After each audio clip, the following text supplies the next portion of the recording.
Hey class, what I'd like to do in this sound file is go over A Modest Proposal by Jonathan Swift. The thing about this essay is it still gives quite a few students kind of a fit when they're trying to understand exactly what he's trying to do here. He is trying to be persuasive, but the odd thing about this, he's not trying to persuade people about his solution because, and hopefully this is kind of clear when you read it, he doesn't really want anyone to eat babies. Okay, he's being very sarcastic in his solution. He's not really trying to be a genuine monster here. The solution is purposefully monstrous. And that's because the purpose of this essay that he writes, his proposal, isn't really to convince people to do the solution he's talking about. He's trying to convince his audience to see a problem that he sees. He's writing here to the English people about the Irish and the starvation that they're facing. And just he's very aware that the English audience overall doesn't really care much about the situation facing the Irish and the starvation that not only the adults are facing, but their children are also unable to eat. And so they have Irish families who are forced to kind of watch their families starve, and there's really nothing they can do about it. It really bothered Swift, who his background, he was Irish, and so he felt pressed to awaken a giant apathetic audience about a problem that he saw he was very troubled by. And I think the essay does a pretty good job of that. I mean, the essay, when you get down into some of the details and how he spins his solution and the way he talks about the solution, how it makes the problem much more problematic for an apathetic audience. I think he does overall a pretty good job. Now, feel free to disagree. In fact, one thing you've got to understand, which you probably already do, sarcasm is not for everyone. I enjoy sarcasm, but I've also, in using sarcasm before, been burned by it when you have an audience that's not in on the joke.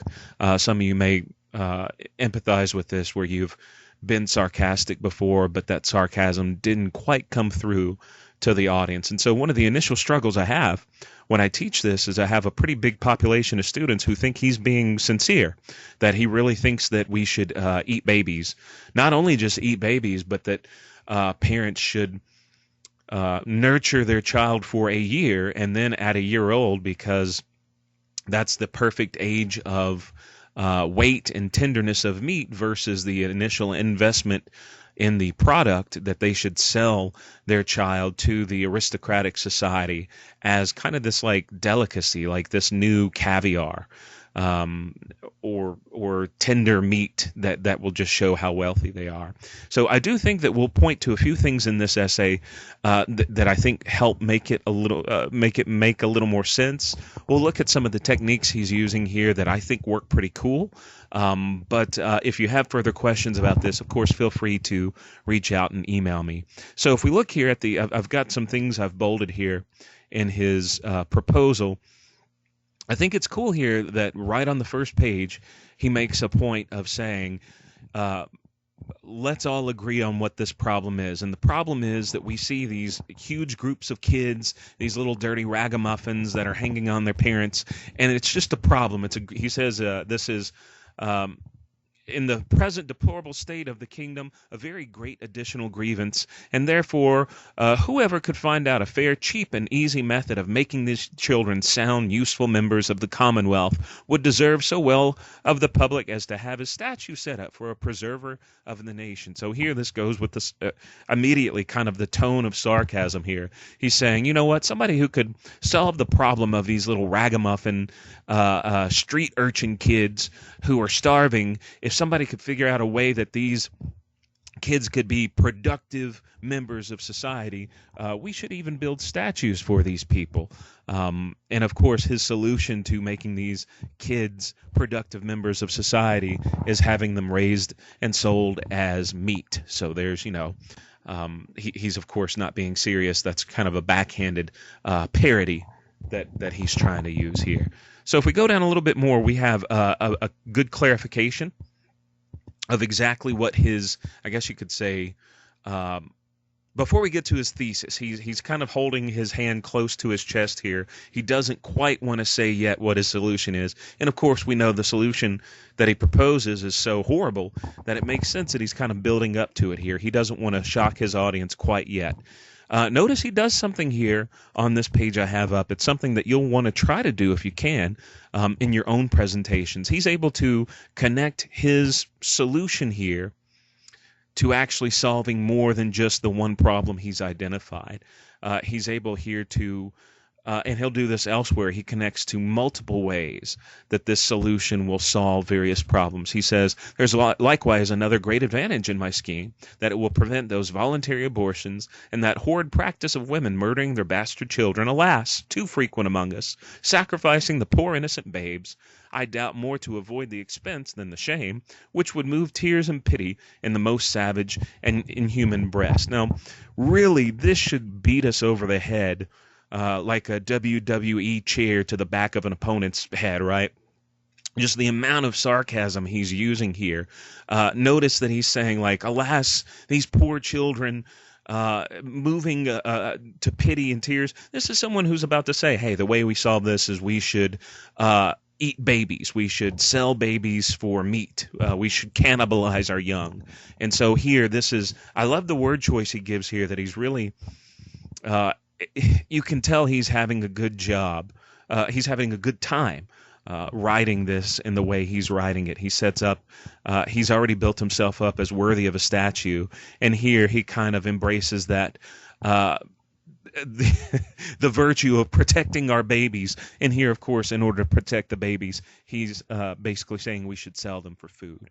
Now, the next paragraph we have, I believe, finally, a clear indication of exactly what his thesis is. And so here, notice that he starts to do some math in this. One of the really scary things about this essay, and some of you may know people who are very sarcastic, but there's a darkness in that sarcasm, which I find fascinating. I like that. I like kind of a dark sarcasm, a dark comedy where you have to laugh to keep from crying. Notice there are several parts here where the logic that Swift uses is very, very detailed logic, and also it scarily makes sense.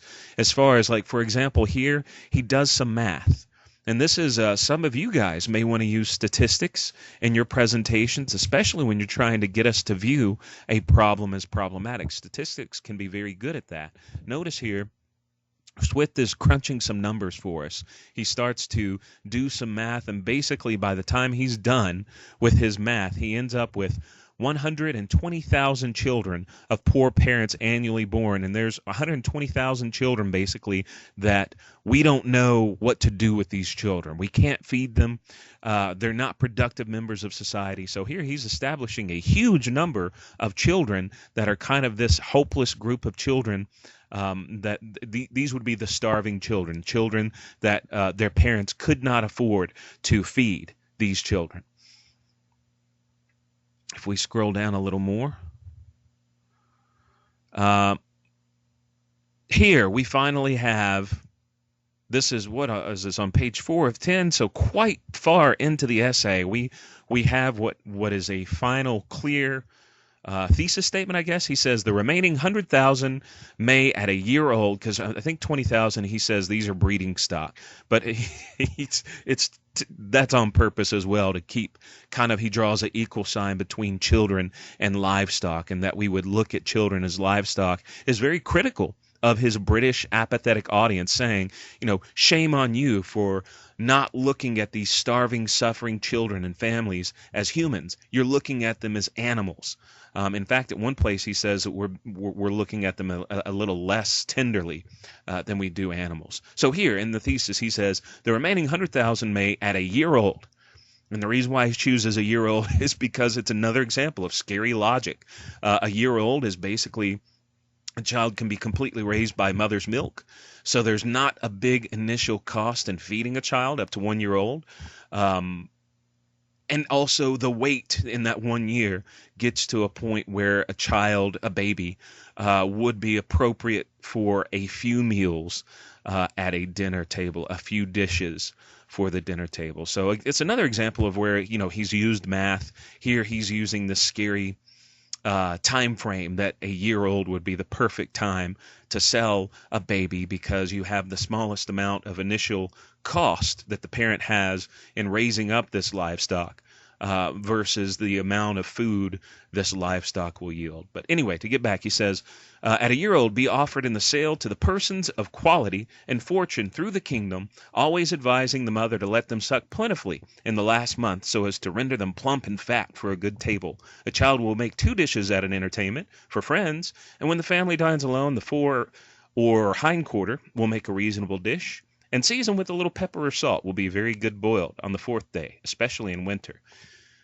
So here, one thing he does very important here that some students don't pick up on, he's not saying here for the poor class to eat their own children. He is saying here the poor should sell their children to the rich aristocracy. And we'll find out here why the rich aristocracy is such a target. In fact, just a little bit further down, we have, I grant this food will be somewhat dear, and therefore very proper for landlords who, as they've already devoured most of the parents, seem to have the best title to the children.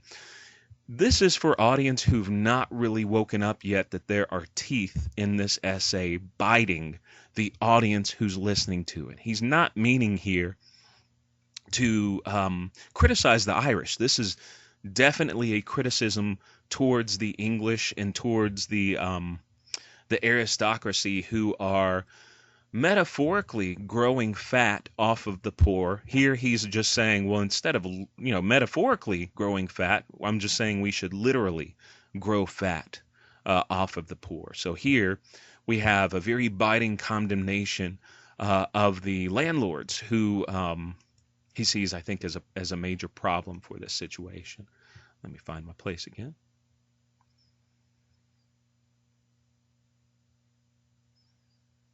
Yeah, okay, so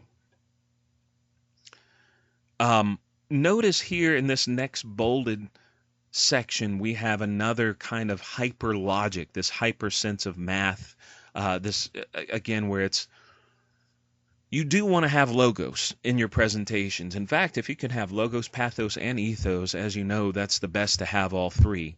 I think that this essay does a really good job, maybe even too well, at the logos as far as the facts and the statistics. Notice here that he does some more math as far as trying to figure out the profit margin that the poor would get for selling a child. Basically, he says, okay, well, I've already computed the charge of nursing a beggar's child, in which list I reckon all cottagers, laborers, and 4/5 of the farmers to be about 2 shillings per year, rags included. And I believe no gentleman would repine to give 10 shillings for the carcass of a good fat child. So here he's basically saying, you know what, for a 2-shilling investment, you're going to get an 8-shilling profit. And he says that this 8 shillings would be enough for the family to live on while the mother produces another child. That's pretty dark. Those who are more thrifty, this is where it gets even darker, as I must confess the time require, may flay the carcass, the skin of which artificially dressed will make admirable gloves for ladies and summer boots for fine gentlemen. Notice here, he's saying, stretch your profit margins where not only are you selling the flesh, but you can also sell the skin, the hide of the baby can be used to make clothing for the admirable gloves for ladies. So this is kind of a condemnation of women in high society who would spend so much money on fashion while there's so many people who don't even have food to feed themselves or their families. He's condemning this excess spending on clothes, this vanity shown by much of the British audience he's targeting here by saying, you know what, you love clothes so much, and this is a sign of how rich you are. Just think of how beautiful the carcass, the skin of these babies can be dressed up to be. So, again, very good at targeting his audience rather than the problem he's discussing, trying to get the audience to see the problem for what it is. We've got here another example of Swift